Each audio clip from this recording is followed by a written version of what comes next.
Hello guys and welcome to the channel. Today I'm going to show you how you can send fax messages from your Realme C55. So we have to start from opening the Google Store, then look for the fax app.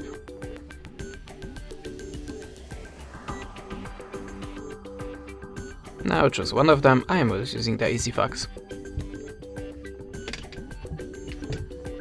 Decide that you want to get notification, I don't need to, and that the permissions to the camera and to the files is necessary. Okay, now if you want to add the document, click on this little plus and choose source of it. I'm gonna pick something from your gallery, like this one. Of course you can select more than one picture. Okay, if you are ready, click import. Now you can add this shape of your document. If you are ready, click the arrow. And now choose the filter for a photo to make it more visible for your receiver. Okay, you can add a signature text and graffiti by these icons. If you are ready, click accept. And now type the number in this place and choose the country from this list.